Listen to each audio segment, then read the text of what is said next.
Welcome back to the line of fire program के इस हिस्से में हम बात करेंगे डीआईजी प्रिजन कराची नुसरत हुसैन मंगन साहब से। इस वक्त सेंट्रल जेल में हम मौजूद हैं, इनसे बात करते हैं जो हादसा बन्नू में हुआ उसके लिए सेंट्रल जेल किस हद तक तैयार है और बाकी की सारी जेलों के हवाले से भी बात होगी। नुसरत साहब, बहुत बहुत शुक्रिया in the line of fire की टीम को आपने वक्त दिया। रिसेंटली जो बन्नू में सानिया हुआ है, जो अटैक हुआ है जेल के ऊपर, उसके बाद इकदामात और ऐलानात किए गए हैं कि जी जेलों पे जो है वो सख्त सिक्योरिटी होगी। इस वक्त क्या इस हवाले से इकदाम किए गए हैं सेंट्रल जेल में भी और दूसरी जेलों में भी? जी, सेंट्रल जेल में पहले भी सिक्योरिटी का इंतज़ाम अच्छा था, लेकिन उसको अभी मज़ीद बेहतर बनाया जा रहा है। उसमें ख़ास तौर पे जो आउटर पैरामीटर्स हैं, क्योंकि ये बन्नू में भी जो हुआ वो बाहर से एक अटैक हुआ था, तो कंसर्न वही है कि बाहर से जो अटैक हों उनको किस तरह से रिपल्स किया जाए।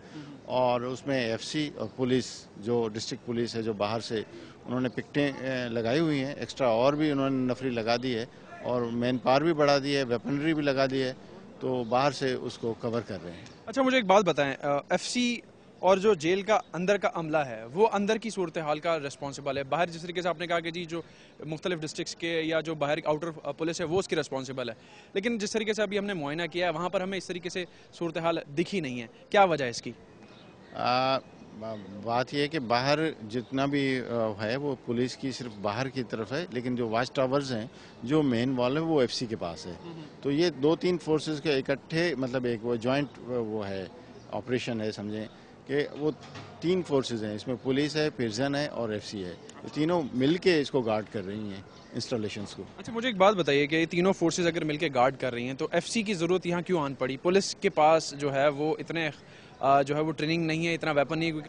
हमारी जो फोर्स है, हमने ये सप्लीमेंट किए हुए एफसी के साथ, जिस तरह कराची के हालात के हवाले से रेंजर्स और एफसी मुख्तलिफ जगहों पे तैनात की गई, इसी तरह जो सेंसिटिव इंस्टॉलेशंस हैं, जिसमें हमारे सफारत खाने हैं, बैंक्स हैं, और जो सेंसिटिव इंस्टॉलेशन उसमें जेल भी एक आ जाती है, इसलिए यहाँ पे भी एफसी और दूसरे फोर्सेस को किया गया है। तो आप इस वक्त इत्मीनान से हैं कि जी अगर कोई भी ऐसा इकदाम होते हैं, इस तरफ सेंसिटिव जेल करार दिया गया है, तो ये जो तीनों फोर्सेस आप जिनका कह रहे हैं, प्रिजन, एफसी एंड जो मुख्तलिफ थानों की पुलिस जो बाहर से भी गार्ड कर रही है, वो उसको फेस करेगी? इक्विपमेंट उनके पास इतना है? जी हाँ, they are well equipped and well trained, और अल्लाह न करे कोई इस तरह का इंसिडेंट हो, लेकिन उसके लिए वी आर फुली प्रिपेयर्ड। जहाँ तक बाहर की मैं आपसे बात करता चलूँ, बाहर हमने देखा है कि जो वॉल के साथ कोई भी अगर गाड़ी मूव कर रही है या जो भी अपना काम कर रही है, कोई कैमरा पर्सन हो, कोई कुछ भी हो, तो वो अपना इजीली काम कर रहा है, उसे कोई रोक नहीं रहा है, तो क्या बाहर की वॉल का सिलसिला और चीज़ें, जेल अंदर है, उसको ये आखिरी वॉल नहीं, ये आखिरी वॉल है, इसके अंदर तीन वॉल्स और भी हैं। ये नहीं है कि ये वॉल है तो उसके बाद फिर जेल खुल जाती है, जेल की तीन और तहें हैं। हाँ, ये वॉल दर वॉल है, तो इसलिए जेल इज़ टोटली सिक्योर, ऐसा कोई कंसर्न नहीं है। तो अगर कोई खुदा न खासा ऐसी सिचुएशन हो जाती है तो हमारे जो जवान हैं, पुलिस के, एफसी के और बाहर वाले, आप कॉन्फिडेंट हैं कि they will fight? Yes, they will fight. They have that equipment जिसके बारे में कहा गया है कि the equipment and spirit both. बहुत बहुत शुक्रिया।